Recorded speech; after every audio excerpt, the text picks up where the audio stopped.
Bonjour les amis, j'espère que vous allez tous très bien. Très content de vous retrouver pour cette nouvelle vidéo avant match de la demi-finale aller de la Coupe du Roi. Le Barça va recevoir au Montjuic l'Atlético Madrid pour un match qui s'annonce encore une fois assez électrique.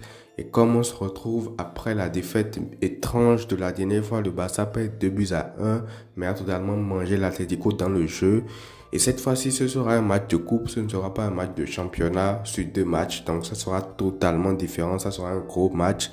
Et dans cette vidéo, on va parler de tout ça. On va parler déjà de l'objectif du match. Après, on va faire un bilan un peu sur l'Atlético Madrid, un bilan sur le Barça. On va faire également la synthèse des clés de ce match-là. Et on va terminer la vidéo par le traditionnel 11 idéal. Alors avant d'aller plus loin, n'hésitez pas à liker la vidéo, à vous abonner si ce n'est pas encore fait. C'est gratuit et ça me soutient tout simplement. Alors on ne va pas perdre de temps, on va commencer tout de suite par l'objectif de ce match-là qui est très simple, c'est que déjà il faut prendre en compte que le match retour de cette Coupe du Roi là sera joué au Wanda Metropolitano, donc chez l'Atlético Madrid, et du coup le Barça va devoir faire quoi? Le Barça va devoir faire le taf à domicile tout simplement en fait, parce que là tu reçois, il va falloir faire le travail avant maintenant d'aller à l'extérieur en fait, et je pense qu'un match nul au Montjuic ne sera pas du tout une bonne affaire pour le Barça, parce que tu ne sais jamais à quoi t'attendre avec l'Atlético Madrid, surtout que c'est un match de coupe. Je le rappelle, c'est très important. C'est un match qui va t'éliminer ou te qualifier directement. Donc l'Atlético dans cette configuration là, c'est une équipe qui embête beaucoup. Et moi je pense que chez nous, le Barça va devoir gagner, et surtout idéalement avec un +2, même un +1 ce sera assez difficile, même si ce ne sera pas ajouté. Mais je pense que si tu gagnes avec un +2, tu pourras beaucoup être plus serein au retour en fait. Et ça, je me base sur la configuration qu'il y a eu en Liga pour le dire, parce que ça se voit que dans le jeu, le Barça est 2-3 classes au-dessus de l'Atlético Madrid. Même si on n'a pas réussi à marquer dans ce match-là, on était largement dominant en fait.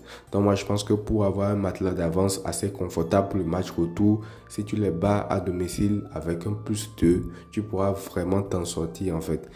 Et également, autre chose à noter, c'est qu'avant le match retour de cette Coupe du Roi là, il y aura déjà le retour en Liga contre eux, Barça Atlético en Liga au Wanda Metropolitano. Et il y aura pour eux également la double confrontation contre le Real Madrid, le derby madrilène qui aura lieu en Ligue des Champions. Donc si tu fais le travail à l'aller, je pense que tu peux finir le travail au Wanda Metropolitano, parce que l'Atlético a un calendrier d'enfer en fait. Figurez-vous que là, ils vont jouer une fois le Barça en Coupe du Roi. Après, je pense qu'ils vont jouer le Real Madrid en Ligue des Champions. Après, ils vont jouer le Barça en championnat et enchaîner avec le Real Madrid en Ligue des Champions encore, avant de terminer par le Barça en Coupe du Roi. Donc, je pense que si tu fais bien le travail à la Ligue, il y a quand même beaucoup de matchs que tu pourras t'offrir pour terminer tranquillement le travail. C'est pour ça que je dis que 1+2 serait l'idéal à domicile. Mais bon, on sait que ce ne sera pas facile, ce ne sera pas aussi simple que ça. Et donc, on va parler tout de suite de l'Atlético, qui est l'équipe la plus chiante à jouer dans un format de coupe en fait. On les connaît tous, pas besoin de les présenter, tout le monde connaît l'Atlético Madrid ici. Et c'est typiquement le genre d'équipe piège dans un format coupe en fait. Contrairement aux autres équipes qui jouent bloc bas, Alaves, Retafe, tout ça. Non seulement eux ils défendent très bien, parce que c'est également un bloc bas qui défend très bien. Ils sont compacts, ils sont solides et tout. C'est difficile de leur marquer des buts. Mais également, ils ont des armes offensives, et pas n'importe lesquelles. Parce que tu pourrais te dire, bloc bas, Las Palmas, tout ça, ils ont quand même quelques armes offensives pour mener des contre-attaques et tout. Mais eux, c'est du très lourd en fait.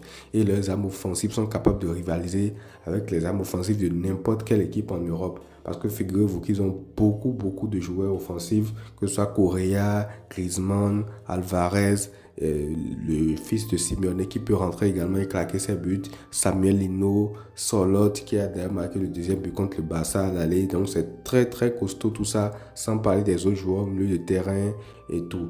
Donc contre eux c'est clair, on s'attend à ce qu'ils bétonnent, on s'attend à ce qu'ils ne te laissent pas trop d'espace. Donc il faudra trouver des solutions dans les petits espaces en fait. Et encore une fois, quand je me réfère au match aller en Liga, je pense que le Barça dans cette configuration-là a pu les ouvrir, a pu trouver les espaces.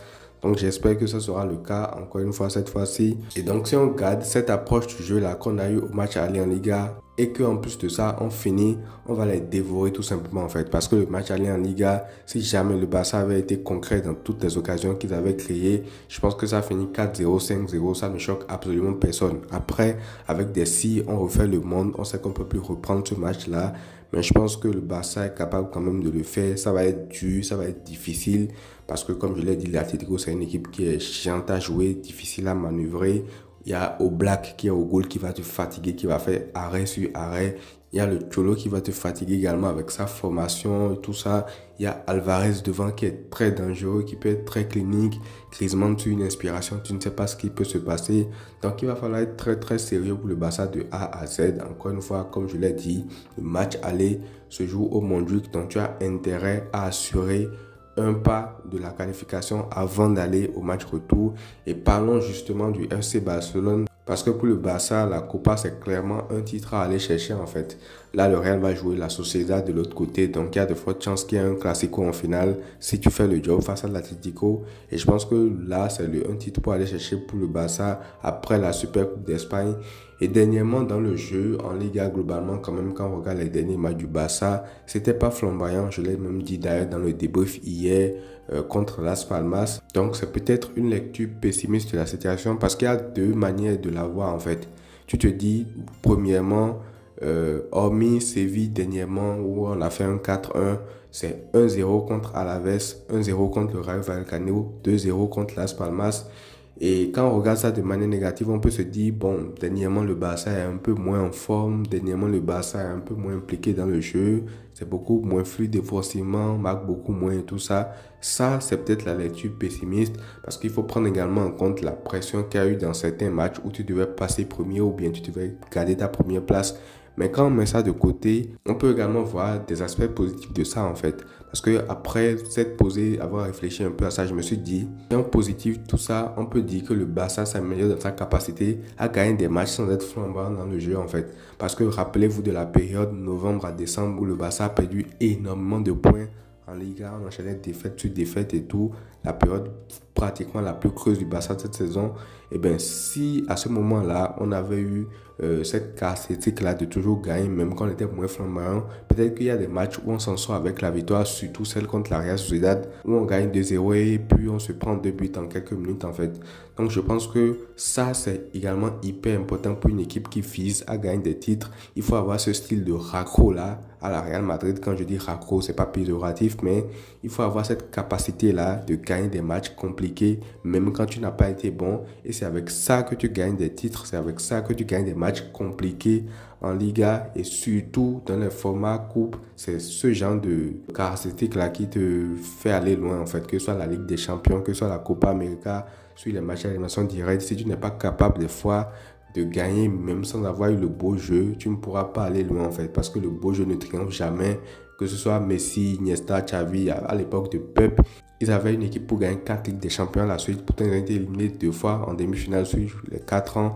Donc voilà, des fois, il faut savoir s'adapter, il faut savoir subir, il faut savoir également gagner quand tout n'est pas parfait. Et parlons maintenant des clés de ce match-là. Ça va être très très simple à retenir. C'est que premièrement, il va falloir être très prudent défensivement et solide, même si on sait que l'Atlético, à un moment donné, ils auront des occasions. Ça, c'est très très clair avec l'armada offensive qu'ils ont. C'est clair qu'ils auront leur chance. Et c'est là aussi qu'on va commencer à compter sur un Chesney qui doit être dans la lignée actuelle de ses performances parce qu'actuellement il est très très très bon. Et on sait également que pour gagner une très grande compétition, tu as besoin d'un grand gardien. Exemple Thibaut Courtois pour le Real Madrid, Lunin la saison passée. Donc moi je pense que Chesney a commencé à devenir de plus en plus serein. Maintenant reste à voir la gestion de ses sorties face à des équipes qui attaquent un peu trop vite dans l'espace, un peu comme Benfica. Quand on l'a vu, il tremblotait, il a fait beaucoup d'erreurs parce que dernièrement, il n'a pas été trop exposé à ça en fait. Il était un peu plus à l'aise et tout, mais on sent quand même qu'il monte en puissance. Donc j'ai hâte de le voir briller dans ce genre de match-là, de permettre également d'aller un peu plus loin dans les compétitions. Et comme on le dit de base, pour gagner une compétition, tu as besoin d'un grand gardien et également d'une grande attaque. Et je vais parler également là de la deuxième clé de ce match-là, c'est tout simplement être efficace en fait. Donc, monsieur Robert Lewandowski, encore une fois, le match d'hier n'est pas bon contre Las Palmas. Je pense qu'il doit se gérer beaucoup plus que ça parce que ne nous mentons pas, si le Barça doit faire une bonne saison, une bonne fin de saison en tout cas, tu as besoin d'un Robert Lewandowski qui est au niveau en fait. Il ne faut pas se mentir, cette Rafinha marque des buts, Lamine Yamal est exceptionnel, il y a Pedri, il y a Olmo, tout ça. Mais si tu manques d'un finisseur devant qui, sur une demi-occasion, peut te marquer un but et tout ça, ça va être très difficile, il va falloir oublier en fait. Donc Lewandowski, je compte sur toi devant, Lamine Yamal, Rafinha aussi, il va falloir se gérer devant en fait parce que tu ne peux pas gagner une compétition comme ça sans être clinique. Même quand tu regardes le match aller en Liga, tu aurais pu les battre largement, mais tu perds parce que tu n'es pas efficace. Donc, il va falloir être efficace contre ce genre d'équipe, en fait, l'Atlético Madrid, parce qu'ils ont un banc de fous. À chaque fois, ils vont faire rentrer des joueurs à la fin et ça peut te pénaliser. Donc, voilà, encore une fois, je le répète, le Barça est au Montjuic au match aller. Il va falloir faire le travail à domicile avant maintenant de se déplacer à l'extérieur. Donc, on termine maintenant par le 11 idéal qui est tout simplement le 11 type. Je ne vais pas m'attarder là-dessus aujourd'hui. Tu remets le 11 type, tu mets Daniel Moi à la place de Fermin Lopez parce que je pense que là, normalement, il doit pouvoir enchaîner, non? À moins qu'il se blesse encore une fois, mais je pense que là, il pourra enchaîner. Donc, je mets le 11 type. Il ne faut pas du tout rigoler avec l'Atlético. Et puis, voilà, on verra ce que ça va donner. J'ai hâte déjà de voir ce match aller contre l'Atlético là. Donc, voilà, les amis, c'est tout pour cette vidéo. N'hésitez pas à me dire ce que vous en pensez dans les commentaires. Je vous lirai. Prenez tout soin de vous, les amis, et à très vite.